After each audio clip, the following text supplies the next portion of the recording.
to a new episode of Games I Speak. I'm Gio. And I'm Josie. And before we start, if you enjoy this episode, please like, comment, and subscribe. And let's jump right in. First story.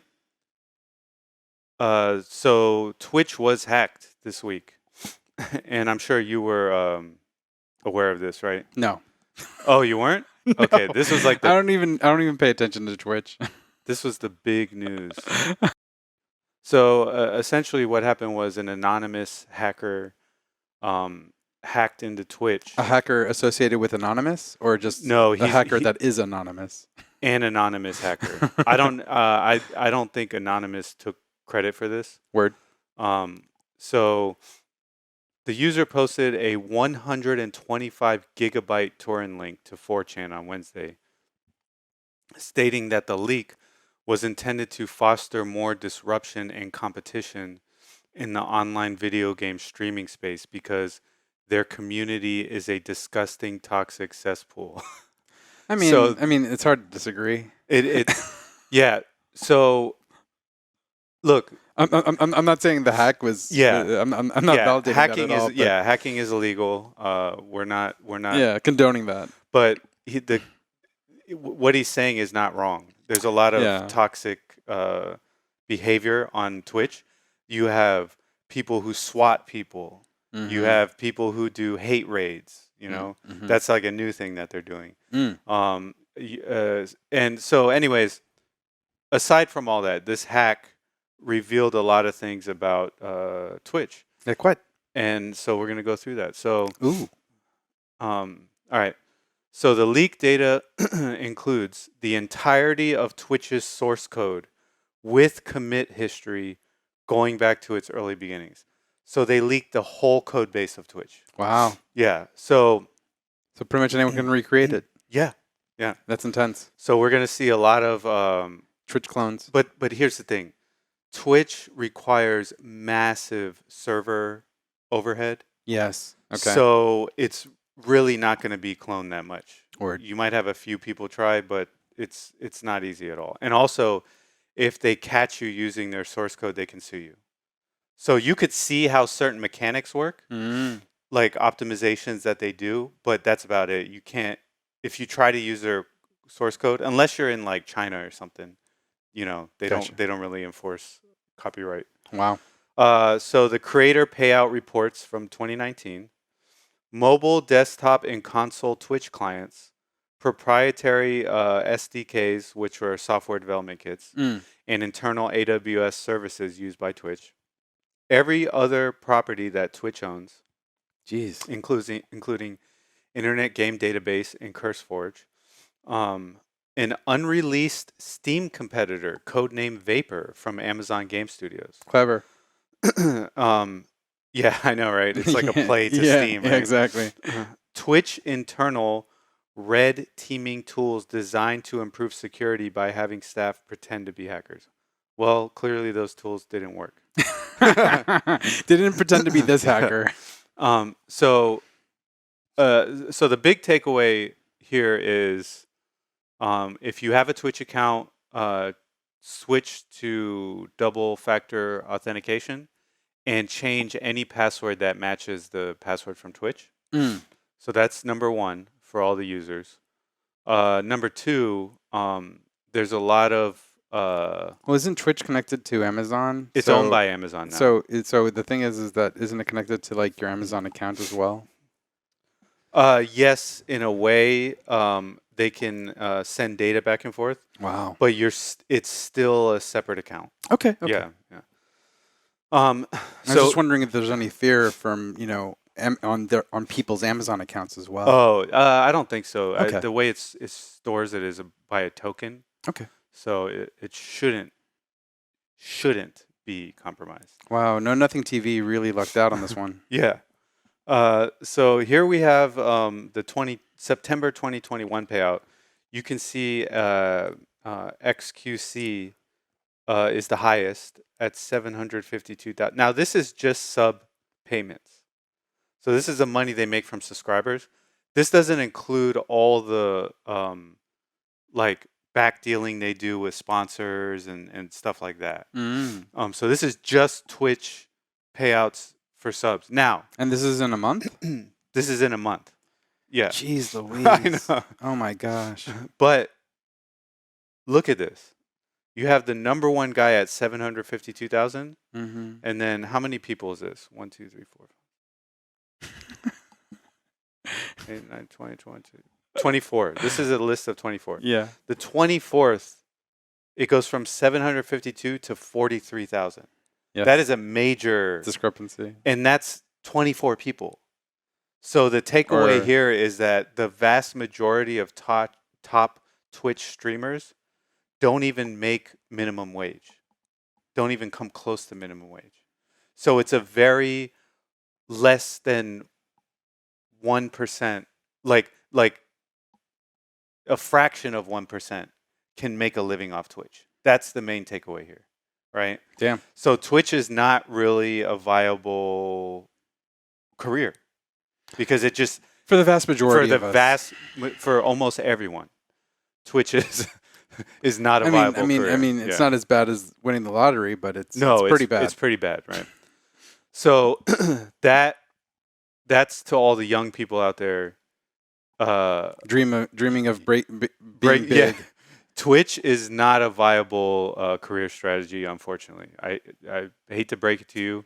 Why are you stopping my dream so early? I'm sorry, bro. So I didn't even know about this. That's one of the biggest takeaways.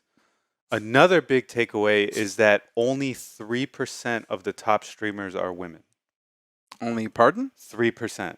Okay. Of the top streamers are women. Okay. So this whole myth that, and I bought into it too. The whole myth of like titty streamers, you know, like the women in that list. Amaranth was in there. She's 3%. 3%. Word. So, yeah. So it's a myth that women are dominating Twitch by using, you know, suggestive nature. Mm-hmm. It's just not true. Only 3% of the top streamers are women. Mm-hmm. Now, that being said, some women do get more sponsorship money, but like one of the most popular Twitch streamers besides Amaranth is Pokimane. She only makes around 30,000 in subs. Mm. So really, I bought into the theory that a lot of women can make a lot of money on Twitch by being suggestive, but the data just does not show that at all. Mm. So that's not true. So that's another big takeaway. So that was a big misconception that I even bought into. So yeah. Now there's other takeaways here that the vast majority, yes, are male. 97% are male. But even among that, the majority are white males, right? Mm. Now, a lot of people were upset with that, and I don't think it's a race issue per se. I just think that it's a demographics issue. Well, I mean, most gamers in Twitch America. is an open platform, Yes. so anyone can join. Yes. But I'd have to say that you'd have to be pretty, I don't know, have a source of income that can allow you to stream the way you do at the amount of time that you do. Yes. So yeah. So take that take that how you will. Yeah. So if you're a like, I have no advice because it's hard. It's a cutthroat industry, right? I mean, most are. Yeah. So if you're like a female, you know, woman that isn't white, you're gonna struggle. That's what the data shows. Or maybe just don't do Twitch. Or yeah. Or do your own thing. Here's my takeaway from this. Stream because you enjoy it. That's my takeaway, right? Don't do this as a monetary, like, you know, endeavor, because the data just does not show that it's a viable career for over 99% of people, right? Yeah, we're not doing this for the money. Yeah, we're not. I mean, this is YouTube. It's a little. I think it's a little bit easier to make money on YouTube personally. We don't make any money on. That being said, we make zero money on YouTube, and we won't probably for a while. But Twitch, as you can see, is much harder. I mean, it's less than it's it's. I don't even know the percent. It's got to be like 0.1%, Mm, which is insane, right? But that's like, intense. yeah, like it's probably like 0.1%. It's definitely less than 1% are making a living on Twitch. So yeah, it's just not a viable career path. So don't get your hopes up. But if you enjoy streaming, do it as a hobby, something you enjoy. Don't do it because you're trying to make money because the data's just not there. I mean, I hate to say it, you're just not going to make a living off Twitch. So yeah, that was a big enlightening thing this week. Luckily, I don't do Twitch, so that's a Yeah, good thing that I yeah. haven't put too much time into it. I've streamed on Twitch just for fun. You Mm. know what I mean? Like I've done it a few times for fun, and I liked it, but I wasn't like, all right, Let's do this let's do every day, all day. yeah. The data is not there. I'm sorry for everyone who's been trying for years to make it big. It's just not there. So, all right. Next up, Metroid Dread launched this week. So this is an article by Rusk Frushtick. Very interesting last name. Fresh tick. Frushtick. And this is on Polygon. And I enjoyed this article, so I'm going to post it in the description, so if you want to read it. But the main takeaways of his article is that this game harkens back to the older Metroid games, where it's more about exploration. You know, the game doesn't guide you as neatly as some of the newer entries do. You have to explore more.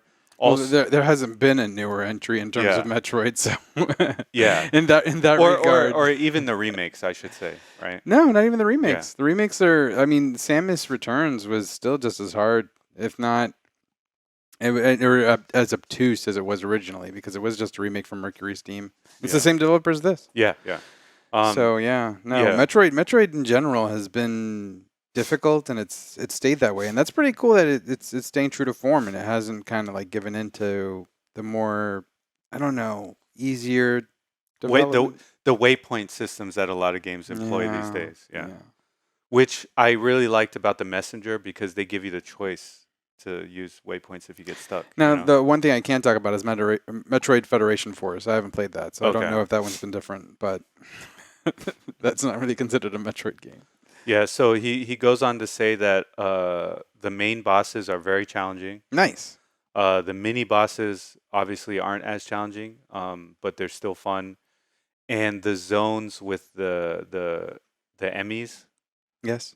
are very The challenging. EMMIs. Yeah, they're very challenging. They're the robots that stalk Samus. Yeah. So yeah, I really enjoyed reading this article. I'm gonna Awesome. post it up for you guys. Yeah, I mean, so I look forward to playing it. Yeah. I just got a bad copy from Best Buy, and it's a little disappointing. Yeah. So what happened? So it just Best Buy decided to send my special edition game in a bubble mailer. Like when it comes to these soft Oh my boxes, these gosh. games that come in like a soft box and not like a hard box, like I don't know what is going on through whomever's mind that's like, yeah, this is fine. Yeah. It's like, have you not seen how the post office treats bubble mailers? Yeah. They're just tossed and turned wherever. Oh yeah. I mean, boxes too, but I They mean, throw boxes too. Yeah, exactly. But at least the boxes, you can insulate it and protect whatever's inside it with, foam, bubble wrap, what have you. So, like, that's how these things need to be sent. Yes. It sucks because Amazon is notorious for this as well. When it comes to the soft boxes, usually when it comes to this, I tend to want to order that item with another item, so it's It gets forced in a box. to package. Yeah, exactly, in a box. But I couldn't do this with this pre-order.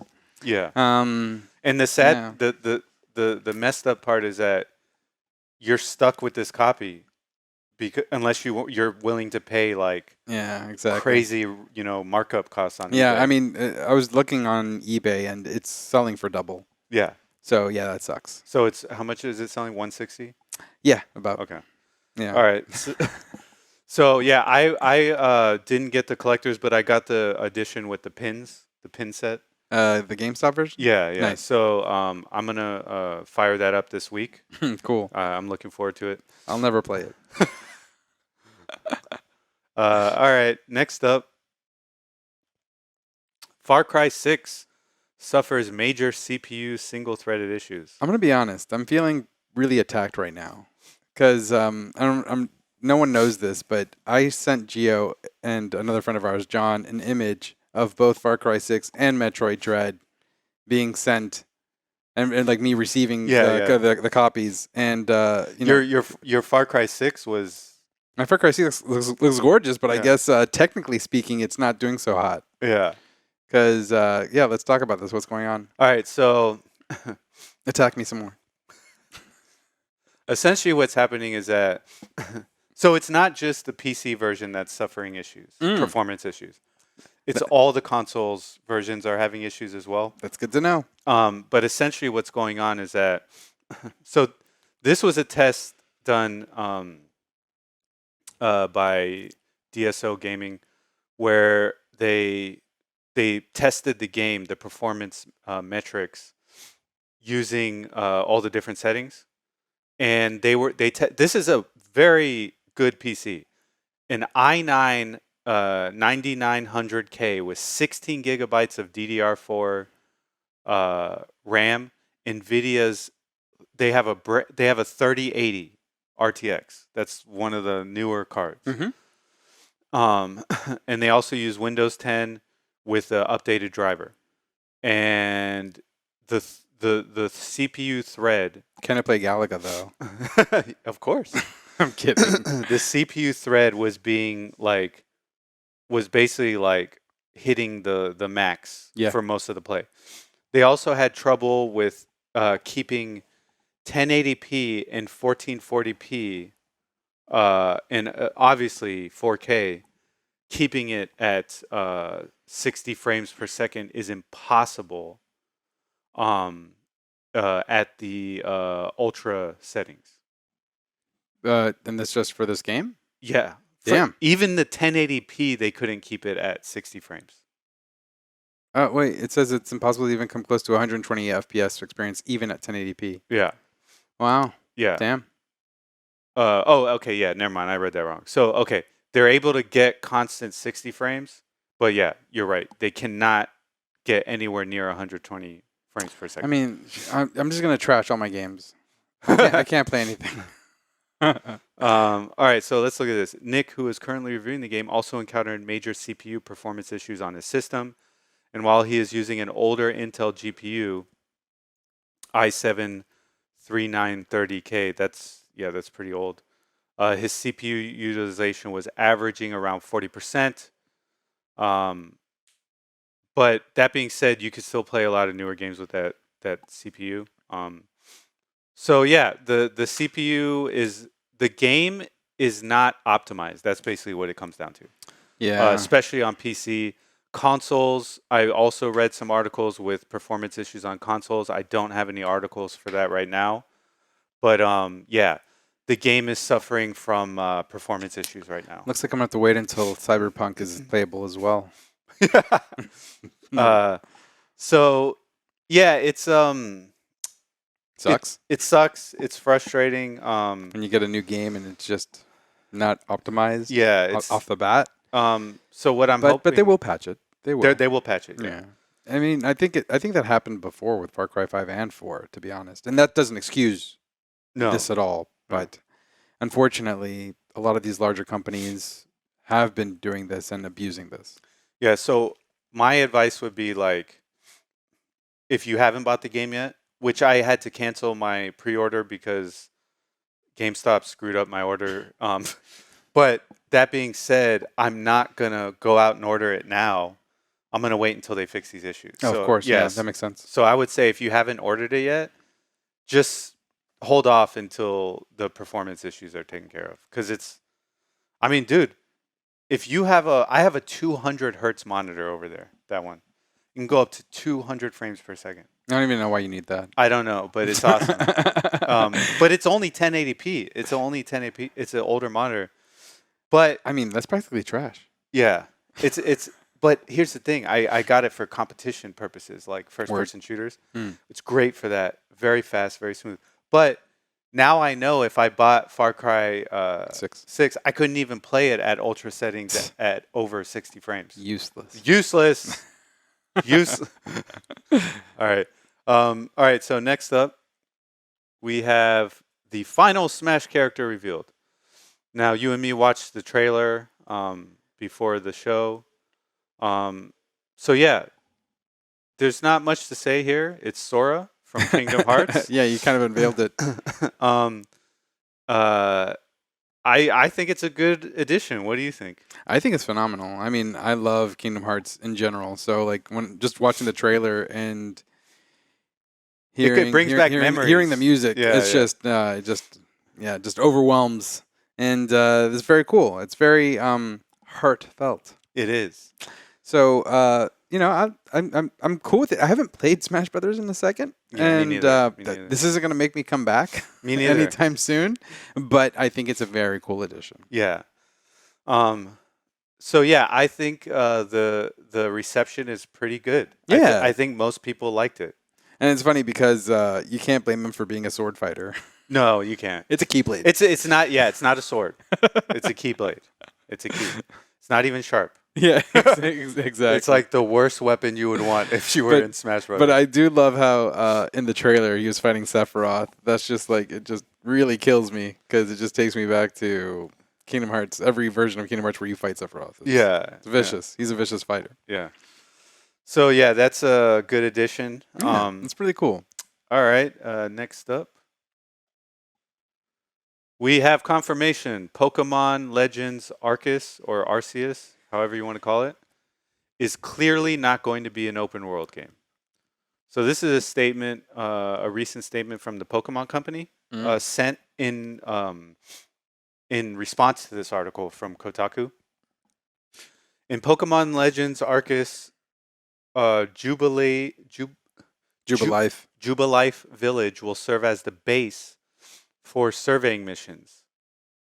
After receiving an assignment or a request and preparing for their next excursion, players will set out from the village to study one of the various open areas of the Hisui region. That's my alarm. Give me 1 second. That is the creepiest fucking alarm I've ever heard. I can't. That shit was creepy as fuck. What the fuck was that? That sounded like some fucking nightmare shit, man. Like you're about to like fucking kill some children. There was a clown holding my phone. Yeah, fucking hell. As there was a red balloon floating in the studio. Dahmer over here with this fucking. Hey, was it Dahmer? I just want to say that's the default for Samsung. So they're creepy. Doesn't make it. That doesn't make it right. All right, so you had every chance to change it. I know. I'm just lazy. After they finish the survey's work, players will need to return once more to prepare for their next task. We look forward to sharing more information about exploring this Hisui region soon. What does that sound like to you? Which game does that sound like to you? Tetris? I don't know.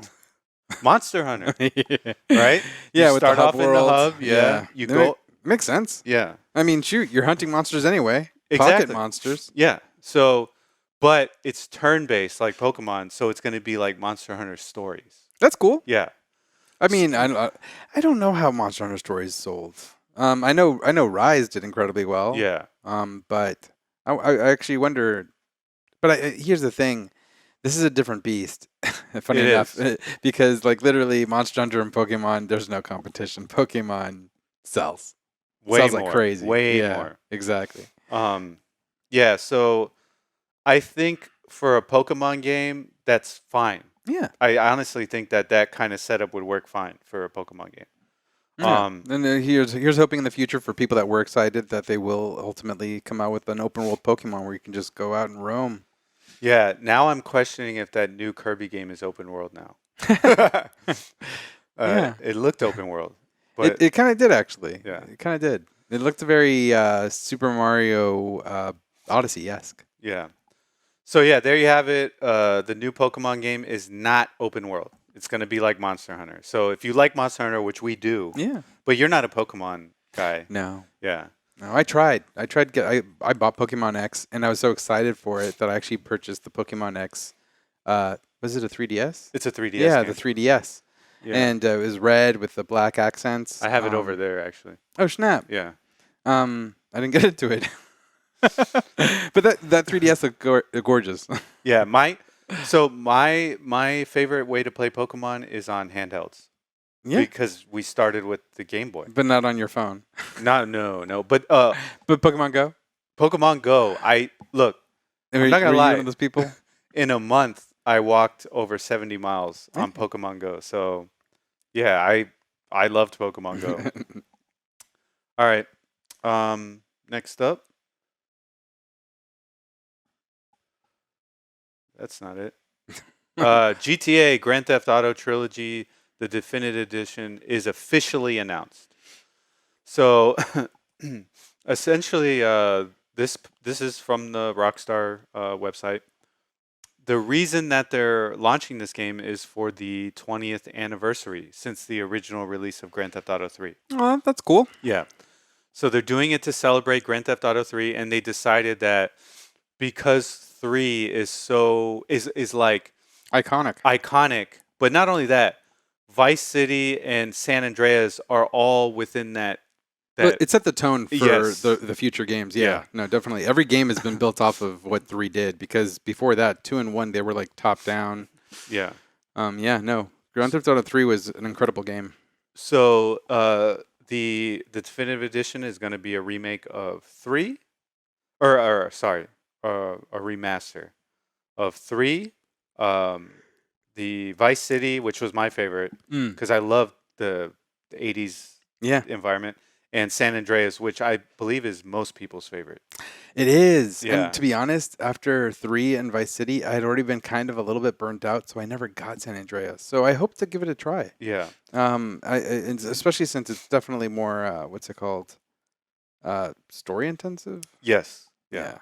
It's more like the newer ones. Yes. As far as the story goes. Yeah. So let me read this real quick. In honor of the upcoming anniversary, today we are excited to announce all 3 games will be coming to current generation platforms later this year.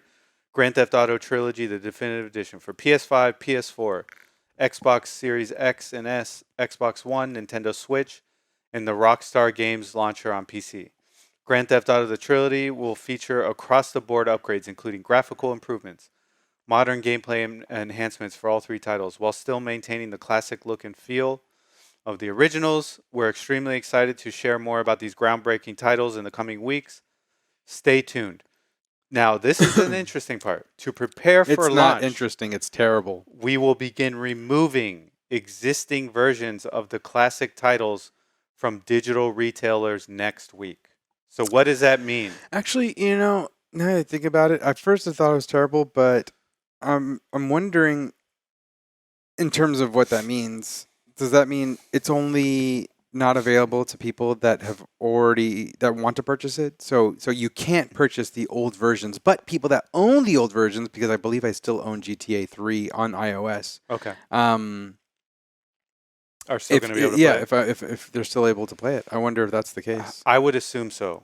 Because if you paid for it, you should be able to download it and play it whenever you want. Yeah, but if they were to remove it from, let's say, remove an owned copy, kind of like didn't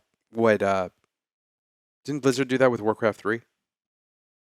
No, you could still download the old client and log in. Okay. But it was somewhere. Something happened where like they replaced the old game, and it's like you were just forced to play the new game. People were like upset about that. Where was that? I don't know. I want to blame Blizzard. Blizzard, they allow you to play the old client. Okay. Yeah, you can still download the old client. Then an example of that, but no, as long as it's not like that, then that's cool. Yeah, that sounds right. That's what happened with Final Fantasy. The iOS versions, all the old versions were removed, and now it's the new versions. Yeah. So here's the thing, though. You won't be able to play the older versions if you already own them going forward with newer hardware, because they're not going to update them. No. They're not going to update them to the newer firmware. Yeah. So you're screwed no matter what. And Yeah. that's why I hate mobile gaming. Done. Yeah.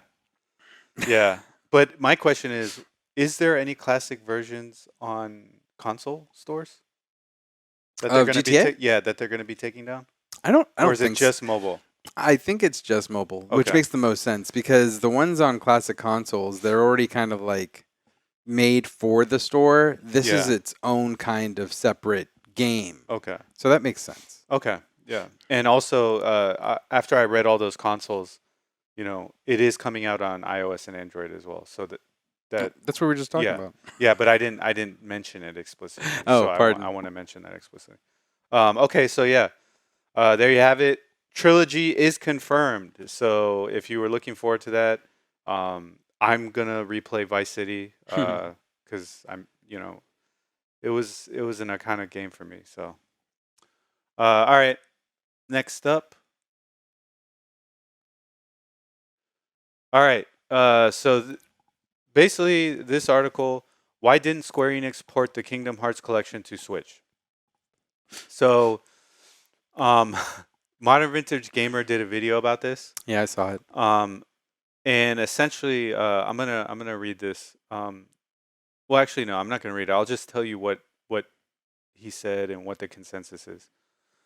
Essentially, the Switch is it's old, dying hardware at this point. It cannot compete with the. First of all, it couldn't even compete with last gen, right? It was below a PS4 and an Xbox One, right? So it couldn't even compete with last gen, and it sure as heck is nowhere near the new gen that we're in now, PS5 and Xbox Series X and S. So it's a very old, outdated console. Now, the reason that they're surviving is because they have a lot of party titles that people love, and also it's a great console for indie games, right? Yes. Very good for indie games. But that being said, certain AAA titles like Kingdom Hearts require a lot of work, a lot of money, and a lot of investment to port over to the Switch. You have to do bespoke programming. Yes. Um, so Square Enix decided they didn't want to do that. So the version of before you buy it, you need to know this. Kingdom Hearts coming to the Switch is going to be a cloud version of the game. It's going to be run with the PS4 emulation, I believe. So you're not going to be getting a Switch port. You're going to be getting a cloud PS4 version of the game. So it depends on you. Obviously, if you're a physical collector, you're not going to get it, right? No. There's no way you're going to get it. Well, here's the thing. And this is something that MVG talked about was the fact that he foresees that more games will go towards the cloud. And in that regard, I mean, what makes the Switch different than the Steam Deck? If, you're capable of playing these games, and they can look just as good as they do like on the PS4 or whatever hardware because it's all the computing is being done on the cloud. Yeah. Well, I will give you one difference. Mm. The Steam Deck is way more powerful than the Switch. Yeah, no, don't get me Yeah, wrong. yeah. It is, but at the same time, I mean, like, So if it you're, can play a lot of games that the Switch cannot play. I know, but you've got control on the Switch. You've got these games coming out on the Switch. Kingdom Hearts 3 wouldn't be able to run on the Switch. Kingdom Yeah. Hearts 2, 1.5, 2.5, yes, they ran on the PS3, and they're remakes of PS2 games. But Kingdom Hearts 3 was created with the PS4, Yes. in Yeah. mind, and so like that wouldn't have run on the Switch natively. Yeah. At least the way that I see it. They would have had to. They would have had to Witcher port it. 3 is like that benchmark where it's like, hey, if Witcher 3 is available on it, why can't you do this? Yes. So that's the argument, right? Yeah. But the amount of work and money that they put into that, It's a huge investment. it's a huge investment. So And obviously, and they're done investing They're because Avengers failed yeah, and they need to recoup costs because that joint that was a money pit. yeah, and they're There still being is, actually. stubborn. They're Yeah. being stubborn. The CEO will not give up. Which, hey, I admire it for the people who do enjoy the game because they can keep playing. But everyone all like three us, of you. yeah, everyone like us is like, Dude, Move on. This is a sinking ship. You're beating a dead horse. Yeah. And also the issue with cartridge size. Yeah, the 64 Yeah. gigabyte. Yeah, MVG brought that up too. Yeah, the game the collection is 100 and something gigs. yeah, 3 of the games are 50 gigs. Yeah. The whole collection is over 100. I love that collection. That collection's a great collection, by the way. Yeah. So if you can get it on PlayStation 4, Get it. get it. Oh, it's also on the Epic Game Store too. Yeah. That too. Yeah. So if you were, but if you're able to sell it, let's say what you just said. yeah, If you're able to be like, hey, get it on the Epic Game Store, why are you suggesting against getting it on the cloud? If that's a person's preferred way to play on Switch, why I guess hinder them from doing that? yeah, no, I wouldn't if you're a Switch gamer and you want to play it on Switch. Yeah. Get it. But I'm saying if you have the choice between Switch and PC, definitely get the PC one. That's going to be way better. Fair enough. Than an emulated version running on a PS4. That's pretty. And running on cloud because running on cloud, at least on the PC version, you'd be downloading all the assets and the game. You'd be downloading the game in order to play it natively. So it's going to look way better on PC and run better. Yeah, and run better. So yeah, I would say if you have a choice, get the PC. But if you don't have a choice, I'm not knocking it. If you want to play it however you can. Play it however you can. They're great games. They are great games. All right. So our final story. And this is a continuation of the saga, Apple versus Epic. Apple has filed an injunction claiming that they need more time before they allow third-party developers to start implementing third-party access into their apps. So essentially, the judge said Apple cannot stop developers from putting third-party, payment options or just access to other third-party services in their app.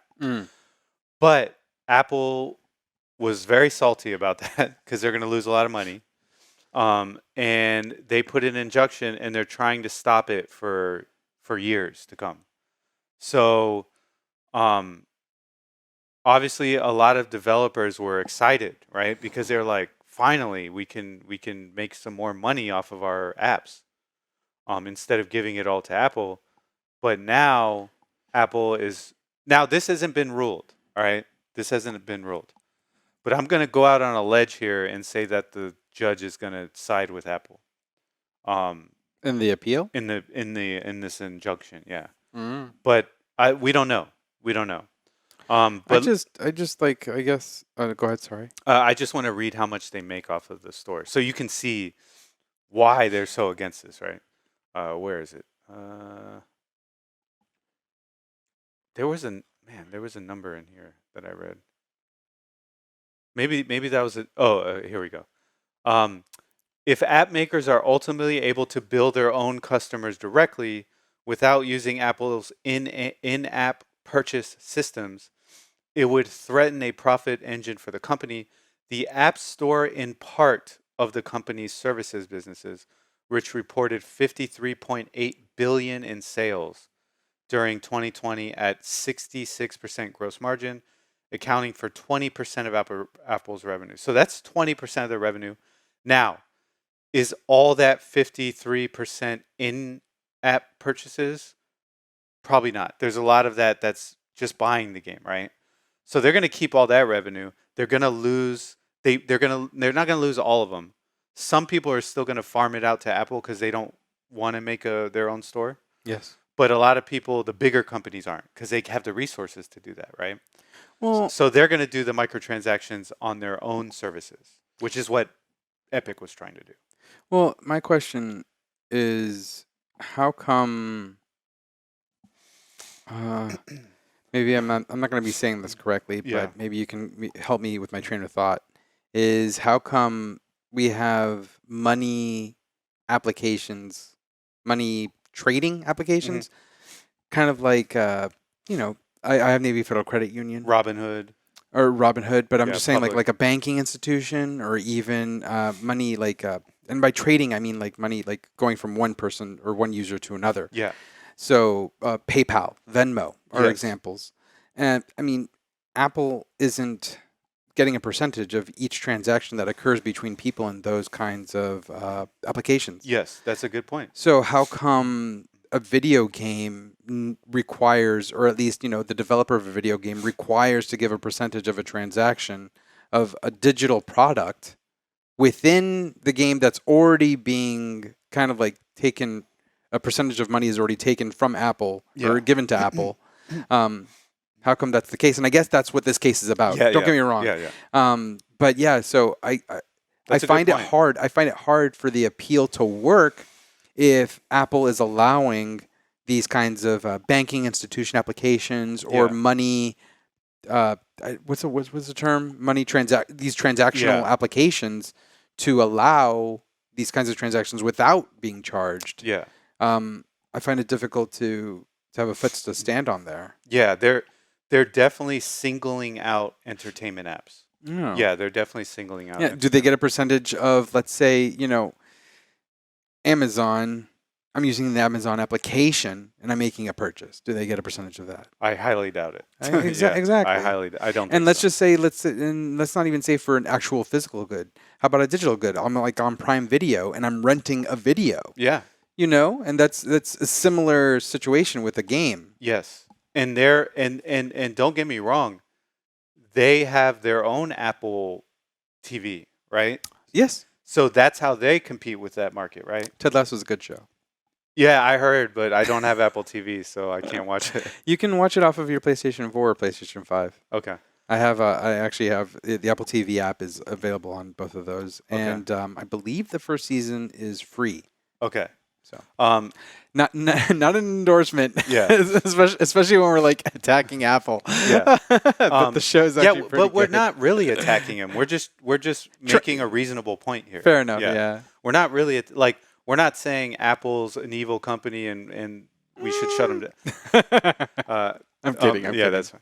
No, but yeah, they're definitely very heavy-handed with entertainment apps like games, and it just doesn't make sense. It doesn't square. Yeah. And I agree with the judge's ruling. We both did, but they're trying to block it. So we'll see what the judge does. But I think they should just accept it and move on. Now, get their shekels in another way. Yeah, get their shekels in another way. Now, that being said, obviously they're going to do everything in their power to stop it. But, Epic, they're really the company to make this happen, right? Because they have the resources to attack they Apple. actually have the resources. Imagine an indie developer taking up this suit. Wouldn't be able to do it. It wouldn't be able to. Pro bono. Yeah. Now, that being said, at the end of the day, if the judge does not side with them and game makers start coming out with these third-party payments in their apps, and Apple is so salty, they do what they're doing to Fortnite. They shut them down and kick them off the store. Well, because they can do that. Well, it's their store. You bring right? up a point here, and this is something that I guess might be different a little bit in games. And I'm thinking about when I don't have an iPad anymore. I used to love my iPad, but I would play these games, and I forget what game it was. But there was the game that you would download. You would download the application either for a small fee or for free. Mm-hmm.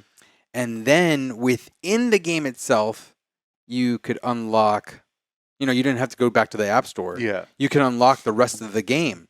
So I could see how someone could game the system by like, hey, you get this application for free and we have it for free on the App Store, what have you.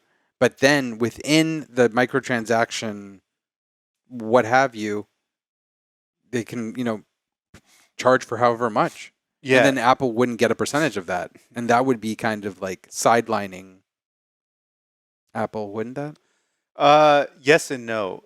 No, it would not sideline them in the sense that user is still using an Apple product which they had to buy. Fair. You see what I'm saying? Yes. So they're getting their money anyways, right? Well, they're getting their money in terms of the hardware, but Yeah, what about the yeah. software? The whole Well, the whole issue of the developer not paying their due. As long as they're on the ecosystem, they have a chance to make money, right? As long as they keep that user engaged, they have a chance to make money, right? Okay. Because what is the like users are the most valuable thing, right? Yes. So they still keep the Are they? user. Unfortunately, yes. We've become the commodity. Yeah. They still keep the user. They still get to sell their hardware. So it's like, I'm not going to cry a river for them, but we'll see.